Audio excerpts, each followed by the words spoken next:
नाज़रीन आदाब, 23 जून 2021 मुताबिक 11 ज़िलक़ादा के अवधनामा वाइस एडिशन में आपका खैर मक़दम है। अवधनामा में शाये अहम खबरों के मुताबिक कोरोना वायरस का डेल्टा एडिशन एक नई परेशानी के तौर पर सामने आया है। मंगल के रोज मरकजी वजारत सेहत ने मुतअद्दिद रियासतों को इस डेल्टा प्लस के बारे में मुहतात रहने का मशवरा दिया है, जिसके बारे में कहा जा रहा है कि कोविड-19 के डेल्टा वेरिएंट किस्म से कहीं ज्यादा खतरनाक है। इसके साथ ही हुकूमत ने भी तशवीश का इजहार किया है। महाराष्ट्र, केरला और मध्य प्रदेश को अपने कुछ अजला में कोविड-19 के डेल्टा वेरिएंट के बारे में चौकस रहने का मशवरा भी दिया गया है। वजारत सेहत ने बताया कि महाराष्ट्र के रत्नागिरी और जलगांव अजला में इसकी मौजूदगी की तस्दीक हुई है। वज़ीर आला योगी आदित्यनाथ ने मजहब तब्दील कराने वालों की जायदाद जब्त करने और सख्त कार्रवाई करने का हुक्म दिया है। गुज़िश्ता रोज दिल्ली के जामिया नगर से उत्तर प्रदेश की ATS टीम ने तब्दीली मजहब के इल्जाम में 2 लोगों को गिरफ्तार किया।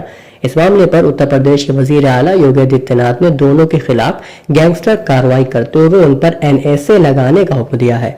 साथ ही वज़ीर आला ने मजहब तब्दील कराने वालों की जायदाद जब्त करने और सख्त कार्रवाई का भी हुक्म दिया है। यूपी के बदायूं से रुकन पार्लियामेंट सिंह मित्रा मौर्य ने तृणमूल कांग्रेस के रुकन पार्लियामेंट नुसरत जहां की लोकसभा की रुकनियत मनसूख करने का मुतालबा किया है। सिंह ने लोकसभा स्पीकर ओम बिरला को एक मकतूब इरसाल करते हुए कहा उनका रवैया गैर इखलाकी है। खत के जरिए सिंह मित्रा ने इल्जाम आयद किया कि शादी के सिलसिले में नुसरत जहां ने वोटरों को धोखे में रखा, इससे पार्लियामेंट का वक़ार मजरूह हुआ है। नीज इस मामले को पार्लियामेंट की इखलाकी कमेटी के पास भेजकर जांच करानी चाहिए और इन पर कार्रवाई की जानी चाहिए। फर्जी TRP मामले में रिपब्लिक टीवी के editor in chief Arnab Goswami की मुश्किलात में इजाफा होता हुआ नजर आ रहा है। मुंबई पुलिस ने अदालत में जो सप्लीमेंट्री चार्जशीट दाखिल की है उसमें अर्नब गोस्वामी को मुल्जिम बनाया गया है। यहाँ काबिल जिक्र है कि मुंबई पुलिस ने इस मामले में 9 महीने कबल FIR दर्ज की थी और उस वक्त के पुलिस कमिश्नर परमबीर सिंह ने बताया था कि TRP घोटाले में अर्नब गोस्वामी भी शामिल है। बहरहाल मुंबई पुलिस ने 22 जून यानी मंगल को अदालत में फाइल सप्लीमेंट्री चार्जशीट में अर्नब समेत 5 लोगों का नाम शामिल किया है। एक और खबर के मुताबिक बिगड़ती हुई लोक जनशक्ति पार्टी को लेकर चिराग पासवान काफी परेशान और रंजीदा नजर आ रहे हैं। चिराग इस वजह से बहुत ज्यादा गमगीन है कि चचा पशुपति पारस और पार्टी अरकान पार्लियामेंट ने उनके साथ धोखा किया है और चचा पूरी पार्टी पर अपना कंट्रोल करते नजर आ रहे हैं। उन्होंने अपने बयान में वाज़ेह लफ्जों में कहा कि फैमिली ने मेरी पीठ में छुरा घोंपा है और बीजेपी ने मझधार में मुझे छोड़ दिया है। केरला हाईकोर्ट ने मंगल के रोज लक्षद्वीप में डेयरी फार्मों को बंद करने और स्कूलों में तलबा को दिए जाने वाले मिड डे मील से बीफ के साथ अशिया न देने के हुक्म पर रोक लगा दी है। Chief justice S money Kumar और जस्टिस शाह GP चाली की बेंच ने लक्षद्वीप इंतजामिया के इक़दाम के खिलाफ कावरत्ती के बाशिंदे एक शख्स की मफादियाबमा की अर्जी पर सुनवाई के बाद ये हुक्म जारी किया है। बेंच ने अपने हुक्म में कहा है कि जब तक जवाबी हलफनामा दाखिल नहीं किया जाता उस वक्त तक इन दोनों इस्लाहात को नाफिज नहीं किया जाना चाहिए। अदालत ने इस बाबत मरकजी हुकूमत को हिदायत दी कि वो जवाबी हलफनामा दाखिल करे। साथ ही बेंच लक्षद्वीप इंतजामिया से कहा कि वो इस सिलसिले में 2 हफ्ते के अंदर जवाब दायर करे। अवधनामा में शायद जिले की खबरों में गाजियाबाद पुलिस ने ट्विटर पर एक हसास वीडियो शेयर किए जाने के मामले में ट्विटर इंडिया के मैनेजिंग डायरेक्टर को मुतनब्बे करते हुए पुलिस ने कहा है कि अगर वो 24 जून को उसके रूबरू पेश नहीं हुए और तहकीकात में शामिल नहीं होते हैं तो इसे तफ्तीश में रुकावट समझा जाएगा और कानूनी कार्रवाई की जाएगी। ट्विटर इंडिया के दिल्ली के दफ्तर को भेजे गए एक और नोटिस में मिस्टर पाठक ने MD को सख्त अल्फाज में कहा, आपके जरिए भेजी गई ईमेल से जाहिर होता है कि आप इस मामले की तहकीकात में पुलिस से ताउन करने की जिम्मेदारी से भाग रहे हैं। आपकी तरफ से दी गई वजाहत दुरुस्त नहीं है। हिंदुस्तान में ट्विटर के MD की हैसियत से आप कंपनी के नुमाइंदे हैं, लिहाजा आप हिंदुस्तानी कानून के पाबंद हैं कि तफ्तीश में ताउन करें। गाजियाबाद पुलिस ने अभी तक इस मामले में ट्विटर इंडिया और न्यूज वेबसाइट द वायर को नोटिस जारी किया है, जिसमें इल्जाम लगाया गया है कि कुछ सहाफी और अपोजिशन कांग्रेस के रहनुमा फिरका वाराना बदअमनी पैदा करने के इरादे से वीडियो शेयर कर रहे थे। उत्तर प्रदेश के मुरादाबाद के डलारी थाना इलाके के राजपुर केसरिया गांव में रहने वाले राजेंद्र सिंह के घर के एक कमरे के नीचे बने तहखाने नुमा छोटे से कमरे से पुलिस ने राजेंद्र के अलावा उनके 2 बेटों और एक नौकर की लाश बरामद की। तब इब्तिदाई तफ्तीश से पता चला है कि राजेंद्र सिंह कच्ची गैर कानूनी शराब बनाकर बेचा करता था। हादसे के दिन भी वो अपने घर के पास ही बने दूसरे घर में गैर कानूनी शराब बना रहा था। इसी दौरान किसी जहरीली गैस से एक एक करके राजेंद्र सिंह के साथ ही उसके 2 बेटे और नौकर भी बेहोश हो गए। काफी देर तक जब अंदर से कोई आवाज नहीं आई तो बाहर बैठी राजेंद्र सिंह की अहलिया फूलवती वहां पहुंची तो चारों को बेहोशी की हालत में देखा। फूलवती ने आसपास के लोगों को जमा किया। गांव के लोगों ने पुलिस को इत्तला दी। मौके पर पहुंची पुलिस ने हालात देखकर अंदाजा कर लिया कि किसी जहरीली गैस के फैलने से ही 4 लोगों की मौत हुई है। पुलिस ने वहां पानी का छिड़काव कर वहां फैली गैस के असर को कम किया और चारों लोगों को वहां से बाहर निकाला। तब तक सभी की मौत हो चुकी थी। मरकजी वजीर मुख्तार अब्बास नकवी ने रामपुर पहुंचकर कोरोना वैक्सीनेशन के लिए जान है तो जहान है मुहिम का आगाज किया। इस मौके पर उन्होंने कोरोना वैक्सीन के खिलाफ गलतफहमियां फैलाने वालों के खिलाफ अपने खिताब में कहा कि वैक्सीन से अदावत कोरोना को दावत देने के मानिंद है। रामपुर के नेशनल इंटर कॉलेज में मुख्तार अब्बास नकवी ने रिबन काटकर इस मुहिम का बाकायदा आगाज किया। इस मौके पर एक तकरीर को खिताब करते हुए मिस्टर नकवी ने कहा कि कोरोना से बचना है तो वैक्सीन जरूर लगवाएं। उन्होंने कहा कि वैक्सीन से अदावत कोरोना को दावत है। महकमा अक़लियती बहबूद की जानिब से मुनक़िदा मुहिम के इफ्तिताह में बड़ी तादाद में मुस्लिम खवातीन ने शिरकत की और हाथों में प्ले कार्ड्स लेकर जान है तो जहान है मुहिम का पैगाम दिया।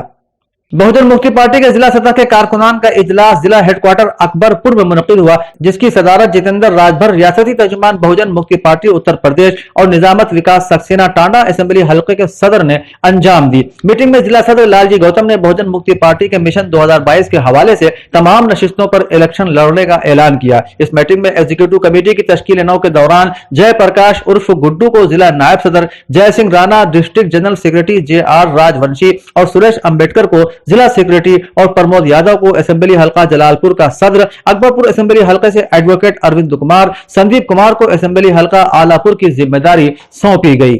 आलमी यौम योगा पर अलीगढ़ मुस्लिम यूनिवर्सिटी में डिजिटल और वर्चुअल तरीके से खुसूसी प्रोग्राम का एहतमाम किया गया, जिसमें फिजिकल एजुकेशन शोबे के योगा माहिरीन ने मुतादिद आसनों का मुजाहरा किया और योगा के इंसानी जिस्म और जहन पर पड़ने वाले मुस्बत असरात का जिक्र भी किया। उत्तर प्रदेश के वजीर आला योगी आदित्यनाथ और राष्ट्रीय स्वयंसेवक संघ के ओहदेदारों ने मंगल को नायब वजीर आला केशव प्रसाद मौर्य के घर पहुंचकर उनके बेटे और बहू को नेक तमन्नाओं से नवाजा। वजीर आला के तौर पर मिस्टर योगी के मौजूदा मियाद कार में यह पहला मौका था जब वो अपने पड़ोसी और नायब वजीर आला केशव प्रसाद मौर्य के घर पहुंचे। पार्टी जराये ने बताया कि हाल ही में मिस्टर मौर्य के बेटे की शादी हुई थी, जिसकी खुशी में मौर्य ने दोपहर के खाने की दावत की थी। दोनों लीडरों के दरमियान काफी देर तक बातचीत हुई। इस मौके पर पार्टी के जिम्मेदारों के अलावा RSS के ओहदेदारान भी मौजूद थे। उत्तर प्रदेश में कोरोना के बढ़ते कदम के सबब वजीर आला योगी आदित्यनाथ ने लॉकडाउन नाफिज कर दिया था, जिसके नतीजे में मजहबी मकामात पर 5 अफराद की शर्त आयद कर दी गई थी। लेकिन अब चूंकि कोरोना का असर काफी कम हो गया है, इसलिए हुकूमत ने एक साथ 50 लोगों को इबादत करने की छूट दे दी है। मसाजिद के अइम्मा और अवाम की तरफ से हुकूमत के इस फैसले का खैर मकदम किया गया है। बहुजन समाज पार्टी सुप्रीमो मायावती ने कोरोना वैक्सीन के प्रोटेक्शन और टीकाकारी के सिलसिले में सियासी पार्टियों से तनाज़े को खत्म करने को कहा है। उन्होंने कांग्रेस लीडर और अपोजिशन के दीगर लीडरों का नाम लिए बगैर कहा कि वैक्सीन प्रोटेक्शन के सिलसिले में सियासत की जा रही है, इसे बंद किया जाना चाहिए। उन्होंने कहा कि BSP का यह मुतालिबा है कि टीकाकारी के नाम पर अब सियासत बंद की जानी चाहिए और सभी रियासती हुकूमत को उसे तरजीही बुनियादों पर पूरा करना चाहिए। समाजवादी पार्टी सदर अखिलेश यादव ने उत्तर प्रदेश हुकूमत पर कोरोना से होने वाली अमवात के आदाद को छुपाने का संगीन इल्जाम लगाया है। मिस्टर यादव ने मंगल को ट्वीट किया कि हक इत्तलाआत के तहत मिली जानकारी से ये इंकशाफ हुआ है कि 31 मार्च 2021 तक के कोरोना बहरान में 9 महीनों के अंदर यूपी के 24 जिलों में मौत के आदाद शुमार हुकूमत के जरिए दिए गए आदाद से 43 गुना ज्यादा है। बीजेपी हुकूमत मौत के आदाद नहीं, दरअसल अपना मुंह छुपा रही है। बाराबंकी की 100 साल कदीम मस्जिद राम सनही घाट को 17 मई 2021 को इंतजामिया की जानिब से शहीद कर दिया गया था। मस्जिद की तामीर नौ और कसूरवारों के खिलाफ सख्त कानूनी कार्रवाई को यकीनी बनाने के लिए all India Muslim personal law board के साथ मकामी नमाजी हशमत अली और मोहम्मद नईम की जानिब से इलाहाबाद हाईकोर्ट की लखनऊ बेंच में सऊद रईस एडवोकेट और बोर्ड के लीगल कमेटी के सदर यूसुफ मछाला सीनियर एडवोकेट ने 15 जून 2021 को बहस की। आज 22 जून 2021 को डिवीजन बेंच में पेश की गई तमाम बातें, खुसूसन जिस तरह से मस्जिद को शहीद किया गया और अफसरान की जानिब से कानून की खिलाफ वर्जी की गई, इन बातों को मद्देनजर रखते हुए मुखालिफ पार्टियों को नोटिस जारी करने का हुक्म दिया, जिसमें अहम बात यह कि उस वक्त के SDM मिस्टर दिव्यांशु पटेल को नॉर्मल नोड ऑफ सर्विस के साथ साथ additional chief secretary principal secretary के जरिए भी नोटिस जारी करने को कहा गया है और 3 हफ्ते के अंदर जवाब देने को कहा गया है। 23 जुलाई 2021 को इस मामले की दोबारा सुनवाई होगी। Uttar Pradesh state law commission ने आबादी को काबू में करने से मुतालिक नया कानून बनाने की तैयारियां शुरू कर दी हैं। कानून नाफिज होने के बाद रियासत में 2 से ज्यादा बच्चे पैदा करने वालों को कई सहूलियात से महरूम होना पड़ सकता है। हिज़्ब इख्तिलाफ की जमात योगी हुकूमत पर तवज्जो हटाने का इल्जाम आयद कर रही है, जबकि हुक्मरान जमात BJP इसे एक मुस्बत कदम बता रही है। रियासती कानून कमीशन के चेयरमैन जस्टिस AN मित्तल का कहना है कि उत्तर प्रदेश की आबादी में तेजी से इजाफा हो रहा है, इसको रोकना जरूरी है। उन्होंने कहा कि मुतअद्दिद रियासतों ने इस सम्त में اقدامات کیے ہیں، اگر آبادی پر قابو نہیں پایا گیا تو بے روزگاری، غریبی کے علاوہ دیگر مسائل میں بھی اضافہ ہوگا۔ اودھ نامہ کے جہاں نما صفحے پر شائع رپورٹ کے مطابق عالمی سطح پر منی لانڈرنگ اور دہشت گردی کی مالی معاونت کے تدارک کی نگرانی کرنے والے ادارے فائنانشل ایکشن ٹاسک فورس کا 4 روزہ اجلاس فرانس کے دارالحکومت پیرس میں شروع ہو گیا۔ اس اجلاس میں پاکستان کے لیے تجویز کردہ 27 نکاتی ایکشن پلان پر عمل درآمد کا جائزہ لیا جائے گا۔ پاکستان کے حکام کا دعویٰ ہے کہ انہوں نے FATF کے 27 میں سے 26 نکات پر مکمل یا کافی حد تک عمل درآمد کر لیا ہے، لہٰذا وہ پر امید ہے کہ ان اقدامات کے نتیجے میں پاکستان کو گرے لسٹ سے نکال دیا جائے گا۔ تاہم تجزیہ کاروں کا کہنا ہے کہ تکنیکی بنیادوں پر پاکستان کو نگرانی کی فہرست سے نکالنے کا فیصلہ آئندہ اجلاس تک ملتوی بھی کیا جا سکتا ہے۔ عالمی تنظیم کے 21 سے 25 جون تک پیرس میں جاری رہنے والے اجلاس میں پاکستان کو گرے لسٹ سے نکالنے یا برقرار رکھنے کا حتمی طور پر فیصلہ کیا جائے گا۔ سعودی وزیر خارجہ فیصل بن فرحان بن عبداللہ نے پیر کے روز آسٹریا کے دارالحکومت ویانا کے سرکاری دورے کے دوران ایٹمی توانائی کی عالمی ایجنسی IAEA کے ڈائریکٹر رفائل گروسی سے ملاقات کی۔ دونوں شخصیات کی بات چیت میں ایران کے جوہری پروگرام کے حوالے سے پیش رفت اور ایران کے تمام جوہری مقامات کی جلد اور جامع تفتیش کے لیے مطلوب میکانزم کا اطلاق زیر بحث آیا۔ اسی طرح ایران کی جانب سے بین الاقوامی قوانین کی خلاف ورزیوں اور پالیسیوں پر تبادلہ خیال ہوا جو خطے اور پوری دنیا کے استحکام کے لیے خطرہ بن رہی ہیں۔ دونوں شخصیات کی بات چیت میں ایران کے جوہری پروگرام کے حوالے سے پیش رفت اور ایران کے تمام جوہری مقامات کی جلد اور جامع تفتیش کے لیے مطلوب میکانزم کا اطلاق بھی زیر بحث آیا۔ اسی طرح ایران کی جانب سے بین الاقوامی قوانین کی خلاف ورزیوں اور پالیسیوں پر تبادلہ خیال ہوا جو خطے اور پوری دنیا کے استحکام کے لیے خطرہ بن رہی ہیں۔ اس ملاقات میں آسٹریا میں سعودی سفیر شہزادہ عبداللہ خالد بن سلطان بھی موجود تھے۔ واضح ہے کہ ویانا میں اب تک ہونے والے بات چیت کے 6 دور میں تمام معلق اور پیچیدہ مسائل کے کسی حل تک ابھی تک نہیں پہنچا جا سکا ہے۔ سعودی عرب کے شاہ عبدالعزیز مرکز برائے عالمی ثقافت اسرا نے اپنے چوتھے سیشن میں سال 2021 کے لیے اسرا پرائز برائے آرٹس کے لیے درخواستیں وصول کرنا شروع کر دی ہیں۔ درخواستیں جمع کرانے کے لیے آخری تاریخ 8 محرم الحرام رکھی گئی ہے۔ اسرا سینٹر نے بتایا کہ ایوارڈ سعودی عرب کے فنکاروں اور مملکت کے رہنے والوں کے لیے ہی مختص ہے۔ اس کے علاوہ 22 عرب ممالک کے آرٹسٹ بھی اس میں حصہ لیں گے۔ سعودی پریس ایجنسی SPA کے مطابق ایوارڈ کا اعلان 22 محرم کو کیا جائے گا۔ ایوارڈ انفرادی طور پر فنکاروں کی تخلیق سے ایوارڈ جیتنے والے خوش نصیب کو 3,75,000 سعودی ریال تک کی مالی مدد فراہم کی جائے گی۔ امریکہ کے جنوب مشرقی علاقوں میں سمندری طوفان کلاڈیٹ کے نتیجے میں تیز ہواؤں اور بگولوں کے باعث مختلف حادثات میں بچوں سمیت 13 افراد ہلاک ہو گئے ہیں۔ ان علاقوں میں تباہی مچانے کے بعد طوفان اب شمالی اور جنوبی کیرولائنا ریاستوں کی جانب بڑھ رہا ہے۔ طوفانی ہواؤں کے ساتھ موسلا دھار بارش کے باعث کئی علاقوں میں نظام زندگی مفلوج ہو کر رہ گیا ہے۔ نیشنل ہریکین سینٹر کے مطابق پیر کی صبح تک کلاڈیٹ کے باعث چلنے والی ہواؤں کی رفتار 65 کلومیٹر فی گھنٹہ ریکارڈ کی گئی ہے اور اب یہ ریاست شمالی کیرولائنا کی طرف بڑھ رہا ہے۔ پاکستان میں کورونا ویکسین کی مزید 15 لاکھ خوراکیں موصول ہونے کے بعد تعطل کا شکار کورونا ویکسینیشن مہم دوبارہ شروع ہو گئی ہے۔ چین سے آنے والی 15 لاکھ کورونا ویکسین کی خوراکیں مختلف سینٹرز میں پہنچائی جا رہی ہیں۔ حکام کا کہنا ہے کہ آئندہ چند دن میں مزید 50 لاکھ ویکسین کی خوراکیں پاکستان پہنچ جائیں گی۔ وفاقی وزیر منصوبہ بندی اسد عمر کا کہنا ہے کہ گزشتہ ہفتے زیادہ سے زیادہ ویکسین لگانے کا ریکارڈ بنایا گیا ہے جس میں ویکسین کی 23 لاکھ خوراکیں لگائی گئی ہیں۔ پاکستان میں کورونا وبا سے بچاؤ کے لیے ویکسین کی فراہمی کا سلسلہ جاری ہے لیکن گزشتہ ہفتے کورونا ویکسین کی کمی سے متعلق اطلاعات بھی سامنے آئی ہیں۔ NCOC کے مطابق اب پاکستان میں 1,30,00,000 سے زیادہ ویکسین کی خوراکیں لگائی جا چکی ہیں۔ پاکستان میں سب سے زیادہ چین کے تیار کردہ سائنو فارم اور سائنووک ویکسین لگائی گئی ہے۔ اودھ-نامہ میں آج ولادت امام رضا علیہ السلام کی مناسبت سے ایک تحریر سید حسن رضا نقوی کی شائع ہوئی ہے جس میں وہ امام کے ایک مناظرہ یعنی علمی مباحثہ کا واقعہ اس طرح بیان کرتے ہیں۔ مامون کا قادم یاسر امام کی خدمت میں حاضر ہوا اور عرض کرنے لگا کہ مامون کے دربار میں مختلف ادیان کے علماء علم کلام حاضر ہوئے ہیں، دربار میں آ کر ان کی باتوں کو سن لے۔ امام نے فرمایا انشاءاللہ میں کل صبح تمہارے پاس آ جاؤں گا۔ حسن بن سہل نوفلی نے امام سے عرض کی کہ یہ سب علماء علم کلام سفسطہ سے کام لیتے ہیں، اگر آپ ان کے سامنے قرآن مجید کی دلیل پیش کریں گے تو وہ کہیں گے کہ ہم اسے نہیں مانتے، اگر آپ احادیث کو بطور دلیل پیش کریں گے تو کہیں گے کہ رسول کی رسالت کو ہم تسلیم نہیں کرتے۔ غرض قدم قدم پر اس قدر مغالطے سے کام لیتے ہیں کہ انسان تنگ آ کر شکست تسلیم کر لیتا ہے۔ حسن جس کو امام علیہ السلام کی مکمل معرفت نہیں تھی وہ خوف زدہ تھا کہ امام نعوذ باللہ شکست نہ کھا جائے، تو امام کے سامنے اپنے اس خدشے کا اظہار کیا۔ فوراً شاہ خراسان امام علی ابن موسیٰ رضا مسکرا دیے اور فرمایا، اے حسن بن نوفلی، تم خوفزدہ ہو کہ وہ میرے دلائل کو نہیں مانیں گے اور میری راہیں بند کر دیں گے۔ اگر میں اہل تورات کے ساتھ ان کی کتاب تورات سے، اہل انجیل کے ساتھ ان کی کتاب انجیل سے، اہل زبور کے ساتھ ان کی کتاب زبور سے، اہل سائبین کے ساتھ ان کی کتاب عبری سے اور دوسرے مذاہب کے پیروکاروں سے ان کی اپنی زبان میں ہر مذہب والے کے دلائل کو اس طرح جداگانہ طور پر باطل کروں گا تو کیا پھر وہ میرے دلائل تسلیم کریں گے؟ تو حسن بن نوفلی کے چہرے پر خوشی کی لہر دوڑ آئی۔ وہ عرض کرتا ہے کہ اس وقت ان کے پاس آپ کے دلائل قبول کرنے کے علاوہ کوئی راہ نہیں۔ اس وقت امام نے اپنی اس علمی طاقت کو خدا کی عطا کردہ طاقت قرار دیتے ہوئے لاہور پڑھا، لاہور کا ورد اپنی زبان مبارک پر جاری فرمایا۔ حسن بن نوفلی کہتے ہیں کہ جب امام دربار میں تشریف فرما ہوئے تو مامون، محمد بن جعفر اور تمام بنو ہاشم کھڑے ہو گئے۔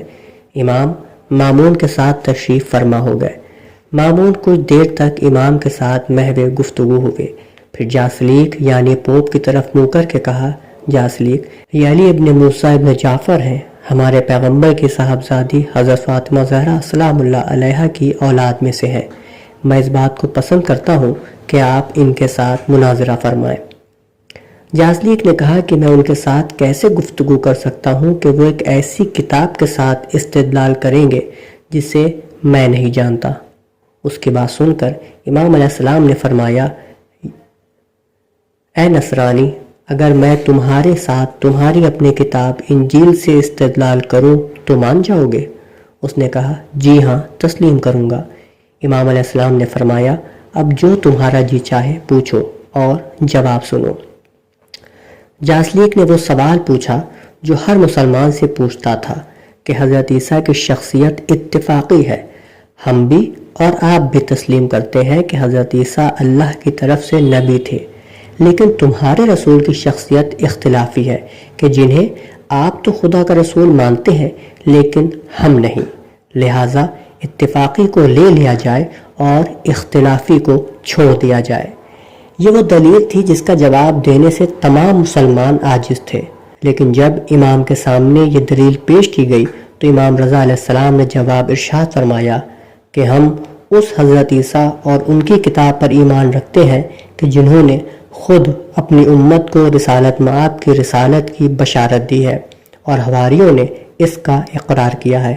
ہم مسلمان اس حضرت عیسیٰ علیہ السلام کی نبوت کو تسلیم نہیں کرتے جس نے حضرت محمد مصطفیٰ صلی اللہ علیہ وآلہ وسلم کی نبوت اور آپ کی کتاب کا اقرار نہیں کیا اور اپنی امت کو اس کی نوید نہیں سنائی۔ جاسلیک نے یہ جواب سنا تو دنگ رہ گیا جب دیکھا کہ میری دلیل جس پر مجھے مکمل یقین تھا کہ جس کے آگے سب مسلمان عاجز تھے اور ان کے امام بھی عاجز آ جائیں گے، لیکن امام رضا علیہ السلام نے دلیل کے ختم ہوتے ہی فوراً جواب دے دیا۔ اب جاسلیک نے دلیل مانگ کر اپنا دفاع کرنے کی کوشش کی۔ جاسلیک نے امام سے دو ایسے گواہ طلب کیے جو مذہب اسلام سے تعلق نہ رکھتے ہوں اور دونوں گواہ رسول کی نبوت کی گواہی دیں۔ امام نے فرمایا، اے نصرانی، یوحنا دیلمی کی گواہی مان لو گے؟ جاسلیک نے کہا، یوحنا دیلمی کی گواہی تسلیم کریں گے۔ امام جو علم لدنی کے مالک ہیں اور کل شعین احسن ہو فی امام مبین کے مصداق ہیں، انجیل کا تیسرا سفر پڑھنا شروع کیا، یہاں تک کہ حضرت کے اسم مبارک پر پہنچے تو جاسلیک نے کہا کہ میں اقرار کرتا ہوں کہ آپ انجیل کے عالم ہیں۔ امام نے پھر اس حصے کی تلاوت فرمائی جس میں حضور اکرم صلی اللہ علیہ وآلہ وسلم کا نام، اہل بیت اور امت کا ذکر تھا۔ جاسلیک نے جب سنا تو کہتا ہے کہ آپ نے جو کچھ تلاوت کی وہ انجیل میں بیان ہوا ہے۔ جب جاسلیک نے اعتراف کر لیا تو امام رضا علیہ السلام کی کامیابی مسلمانوں کے چہروں پر نوید بن کے آئی، اور یہ کامیابی امام علیہ السلام کے علم کی افضلیت کو بیان کر رہی ہے۔